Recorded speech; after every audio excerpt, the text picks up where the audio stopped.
of the organizers of this event, and I've been working with Madrid Resistance since the inauguration protest we had. So before coming to Spain, I lived in DC for 5 years, and for most of that time I worked on Capitol Hill for a member of the U.S. House of Representatives named Louise Slaughter. She's a senior Democrat. She's been representing my hometown of Rochester, New York since the 80s, so all of my life. And also, she's the ranking Democrat on the Rules Committee and co-chair of the Pro-Choice Caucus. So people often ask me, when I tell them I work in Congress, like, what does that mean? What do you do? So first, it was my job to inform and advise the Congresswoman on a portfolio of issues I had.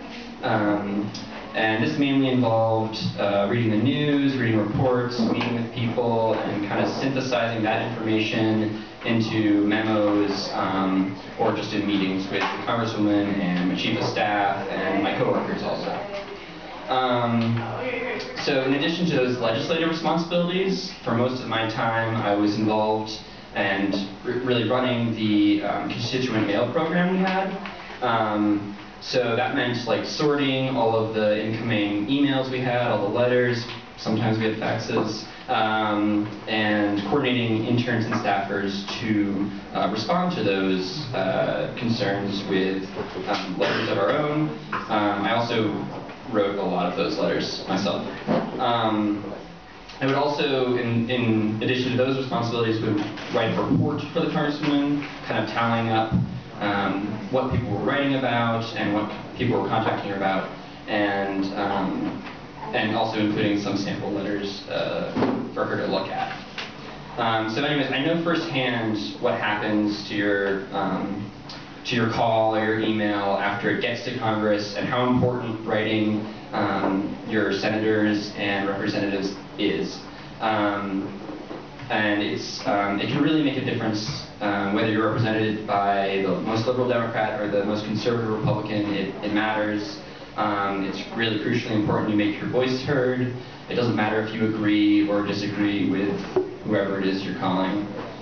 It's just really important to call. And it's also really easy to do, so I'm going to talk a little bit about that before I get to my story.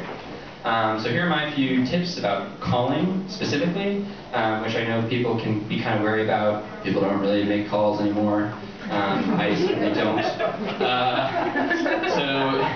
I'm going to give my tips. If you have any other questions later, I'll be in the back. I'll be the person manning the phone booth later. So if you have any questions, you can find me. So first, know who your members of Congress are. It's really simple, but you really need to know it. So quick civics lesson, everyone has 2 senators and 1 representative in the House. If you don't know who these people are, it's really easy to look it up. Just before coming, I found this website called contactingcongress.org. You type in your zip code or state, and it just pulls up whoever your representatives are, and also phone numbers for all of their offices in DC and also in their districts and states. There are also similar websites like callmycongress.com. And also I think you should check out, each member has their own website, and you should go there to look at just information about your representatives' issue positions, and also you can contact them through that website electronically, which is really easy. So once you've got the contact information, the numbers or whatever, what are you going to call about? If you're not sure what's going on in Congress at the moment, you can check out 5calls.org, which provides a list of topics and info about them and scripts for calling, so you don't even have to make up what you're going to say. It will spell it out for you, literally. Also, indivisibleguide.com has scripts in addition to organizing materials and a calendar that suggests daily activity to advocate. And for the actual call, my biggest advice, having been the one that received these calls or would coach interns about these calls, my biggest advice is relax and breathe. And remember, The other person is probably an unpaid intern that is just out of college. Their job is not to argue with you. They don't want to argue with you. Sometimes. They're not supposed to debate with you, and their job is really just to write down what you're saying and get that to their boss. So my other piece of advice is ask for something. You know, on the Hill, we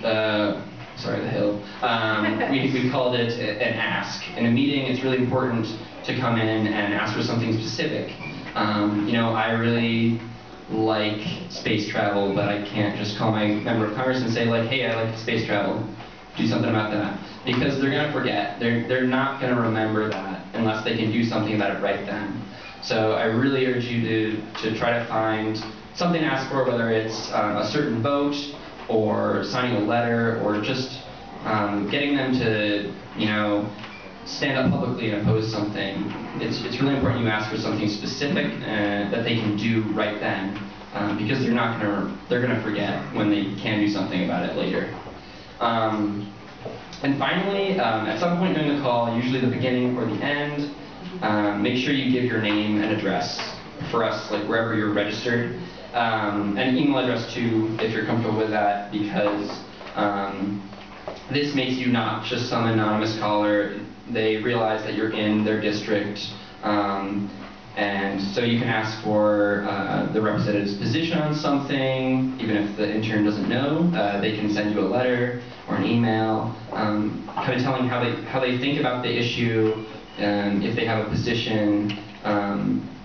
So I think that's really good to do, not only to learn about that, but also when you do that, someone has to write that. I was the one that had to write those letters. And I know, like, it made me think about it.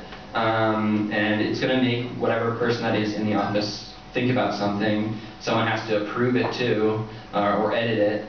And it can impact those people if it doesn't impact the congressperson themselves. So anyways, those are my tips. You might notice they're pretty basic and they're pretty simple. Well, that's because calling Congress is really, really easy. It's super easy. You can't really do it wrong as long as your point gets across.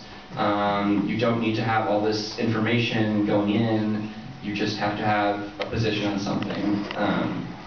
And also remember that Congress works for you. The job of everyone in the office that you're calling is to represent you and your neighbors. They're paid by taxpayer dollars, thank you by the way, and they care what the voters think of them. It's way more powerful than most people realize, even I realized before, you know, working